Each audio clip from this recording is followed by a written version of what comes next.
मैं सब चीज़ बना लेती हूँ, जैसे ब्रेड रोल्स बना लेती हूँ, ब्रेड पकोड़ा। अब क्या डालेगी, अब क्या डालेगी, अब क्या कटेगी, अब क्या कैसे करेगी, सब कुछ वो लोग देखते रहते हैं ना, तो हैरान हो जाते हैं। आप लोग देख के करते हैं और हम छू के कर रहे होते हैं। नमस्कार, मैं शिवांगी, आपका स्वागत है न्यूज़ लॉन्ड्री में। यूँ तो आप तमाम रेस्टोरेंट्स और कैफ़े गए होंगे खाना खाने के लिए, लेकिन इस तरह का कैफ़े आपने शायद कभी नहीं देखा होगा।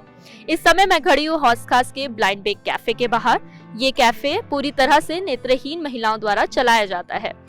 आपको जानकर शायद हैरानी भी हो कि इस कैफ़े में सभी तरह के काम, कुकिंग, बेकिंग, चॉपिंग, कटिंग, यहाँ तक कि खाना सर्व करने से, उसका ऑर्डर लेने से लेके उसकी बिलिंग करने तक सभी काम नेत्रहीन महिलाएं करती हैं। 25 वर्षीय तारा कानपुर की रहने वाली हैं।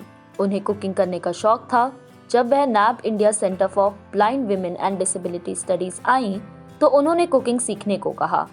अब मुझे बहुत खुशी होती है कि पहले मैं कुछ नहीं कर पाती थी, तो मम्मी कहती थी कि मैं सिखाऊंगी, लेकिन उनको मतलब टाइम नहीं मिल सका, क्योंकि मैं एक हॉस्टल में रही हूँ शुरू से ही, तो उनको टाइम नहीं मिल सका। लेकिन उनको कॉन्फिडेंस था कि मेरी बेटी सीख लेगी, तो लेकिन मैं सोच के हैरान हूँ कि मैं भी कर सकती हूँ ऐसा। तारा की तरह कमला को भी कुकिंग का शौक है। वह नेपाल की रहने वाली हैं। उनका कहना है कि पहले उनके पड़ोसी उन्हें ताने मारते थे कि वो नेत्रहीन है और जीवन में कुछ नहीं कर पाएंगी, मगर अब वही पड़ोसी उन्हें खिड़की से झांक कर खाना बनाते हुए देखते हैं। इस कैफे ने उनमें नया आत्मविश्वास भर दिया है। जो आम लोग तो जिसको दिखाई देता है वो तो देखकर करते हैं, पर हम ना टचिंग सेंस जो होती है ना, वो उस चीज़ को हम प्रयोग करते हैं। पहले पहले तो मैं क्या करती थी, ज़्यादातर चीज़ में खा के पता चलता था मुझे, है ना। चाहे कच्चा हो चाहे पका हुआ हो, कैसे भी हो, मैं खा लेती थी उसको। मतलब टेस्ट वो करने के लिए, पहचान करने के लिए मैं उसको खा लेती थी। अगर हमें कोई तकलीफ़ हो तो हम लिख कर डिस्पैच कर देते हैं उसमें ना, ब्रेल लिपि में लिखते हैं, उसमें डिस्पैच कर देते हैं डिब्बे में और किसी चीज़ में भी जो हमें रेगुलर यूज़ करना होगा। कमला और तारा जैसी तमाम नेत्रहीन महिलाओं को माया खाना बनाना सिखाती हैं। माया भी नेत्रहीन है। मैं सबसे पहले उनको मतलब छोटी मोटी चीज़ों की पहचान कराती हूँ, दाल चावल वगैरह, जो हमारे बेसिक जो इंग्रेडिएंट मतलब कि जो ग्रेन्स है हमारे, है ना। तो उसके बाद फिर मैं उनको नाइफ होल्डिंग और पीलर होल्डिंग, मतलब कि चाकू पकड़ना और पीलर को कैसे हाथ में पकड़ के आलू को छिलना है, वो सिखाती हूँ। और मैं टच करके मैं उन्हें बताती हूँ कि पीलर का जो धार है वो कैसा होता है, और जिधर धार नहीं है, जिधर प्लेन है, उस साइड से नहीं करना है। सेम चीज़ चाकू का भी होता है कि मैं उन्हें बोलती हूँ कि टच करके पता करना है कि किस साइड आपका धार है। अब एक दो बार अगर उनको बता देती हूँ तो फिर उन्हें पता चल जाता है। फिर कटिंग सीखने के बाद फिर मैं उनको धीरे धीरे करके गैस जलाना सिखाती हूँ। उसमें भी बच्चे डरते हैं क्योंकि उन्हें लगता है कि गैस जलाना बहुत डिफ़िकल्ट है। क्या होता है कि अब माइक्रोवेव है और माइक्रो ओवन को बेकिंग के लिए यूज़ कर रहे हैं हम। तो फिर अगर हम बेकिंग कर रहे हैं तो माइक्रोवेव यूज़ करने के लिए अगर हमारा वैसे तो टॉकिंग माइक्रो ओवन्स पे आते हैं, लेकिन उसके अलावा भी हम अगर हमारे पास नॉर्मल भी है तो बड़ी छोटी भिंडी हम उसमें यूज़ करते हैं उनके बटन पे, क्योंकि बटन तो एक जैसे होते हैं ना, हमें छू के कैसे पता चलेगा। अगर कोई वैसे तो कोई ना कोई साइटेड हेल्प हमारे पास रहेगा, लेकिन फिर भी अगर कभी ज़रूरत पड़ी तो हम खुद से माइक्रोवेव ऑपरेट कर सकते हैं। तो इस तरह की बहुत सी चीज़ें हैं। और सबसे इंटरेस्टिंग और सबसे स्पेशल और अलग तो यहाँ पे यही है कि देखकर खाना बनाना बहुत ही नॉर्मल है, सभी लोग कर सकते हैं, बट यहाँ पे हम लोग हमारी जो गर्ल्स हैं वो बिना देखे भी और बहुत ही बढ़िया बेकिंग प्लस कुकिंग सारा कुछ कर लेती हैं, टच करके और स्मेल से। और यहाँ पे टेक्टाइल पार्टनिंग और ब्रेल मेन्यू का भी ध्यान रखा जाता है, क्योंकि ब्रेल में मेन्यू इसलिए होता है कि गर्ल्स को भी पता होना चाहिए कि क्या है हमारा जो मेन्यू है वो उसका रेट और उसमें कौन कौन से आइटम शामिल है, तो इसलिए वो ब्रेल में भी होता है।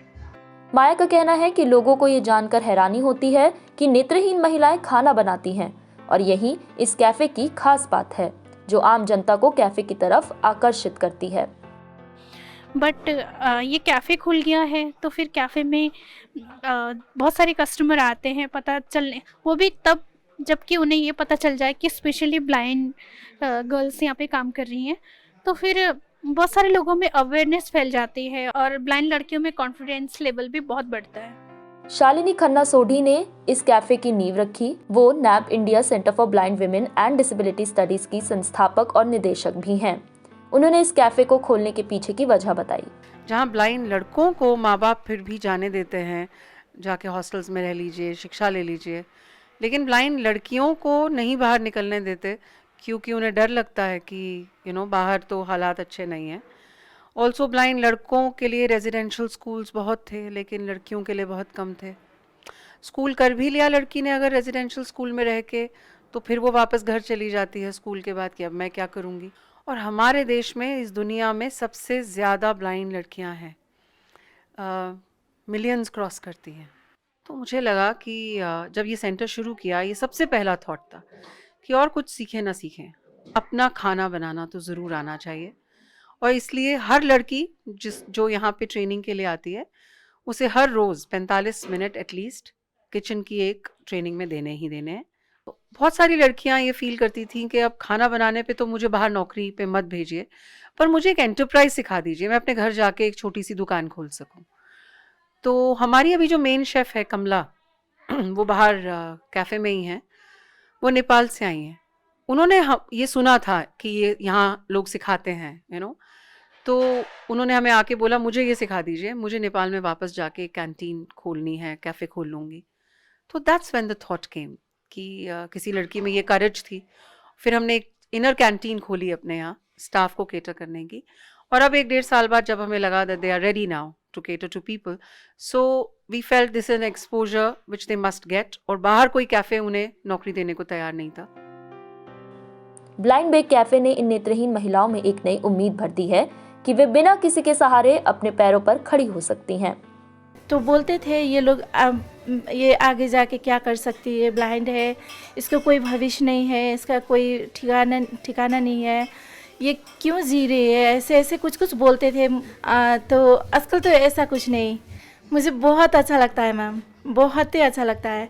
मैं ये रास्ता ढूंढ रही थी कि जो मैं बाद में चलते चलते कुछ कर पाऊँ मेरे लाइफ में, है ना, किसी चीज़ के ऊपर मैं सेटल हो सकूँ। ये रास्ता मैं ढूंढ रही थी, जो रास्ता मैं ढूंढ रही थी वो आज मुझे मिला है। मैं बहुत खुश हूँ। ऐसी ही जनता से जुड़ी खबरें अगर आप देखना चाहते हैं, अगर आप चाहते हैं कि मीडिया आज़ाद होकर बिना किसी दबाव के काम करे, तो न्यूज़ लॉन्ड्री को सब्सक्राइब करें और गर्व से कहें, मेरे खर्च पर आज़ाद है खबरें।